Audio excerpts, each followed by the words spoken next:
السلام عليكم.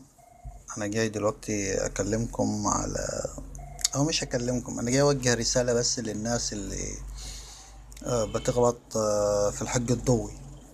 والله العظيم انا ما اعرفوش بصفة شخصية، لكن بسمع فيديوهات على اليوتيوب وبشوف مين الراجل ده وبيقدم ايه لمجتمعنا، مش لشخصه. اولا يعني هو شخص مش محدش بيزايد عليه، لانه شخصية صعيدية بتوصف الواقع، بتحل. انا من وجهة نظري انها بتحط ايدها على المشاكل الحقيقية في مجتمعنا ده. أه ما اعرفش اللي اسمه بيحة ولا نيحة، والله العظيم ما اعرف ولا سمعت له الا قطعة صغيرة من الفيديوهات اللي هو عاملها، واللي هي بتمثلش حاجة اساسا. انا بس جاي اوجه رسالة حق الضوء، بقول له استمر في اللي انت بتقدمه، لانه هادف وبناء.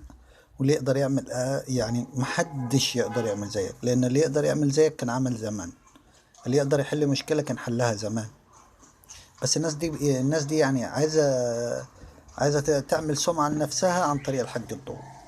لا، بقول لك استمر، واحنا معاك. احنا صعيد مصر، مش بتكلم على شخص ولا على محافظة ولا.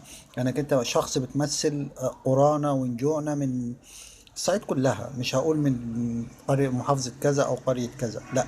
استمر، واحنا معاك ان شاء الله. وباذن الله طالما انت اللي اهم حاجة سيبك، طول ما ضميرك انت مريحك تجاه اللي انت بتقدمه كمل فيه.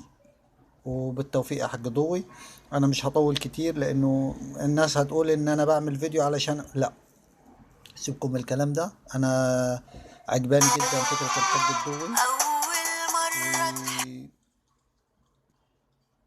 و... وهفضل مع الحاج الضوي دايما. السلام عليكم.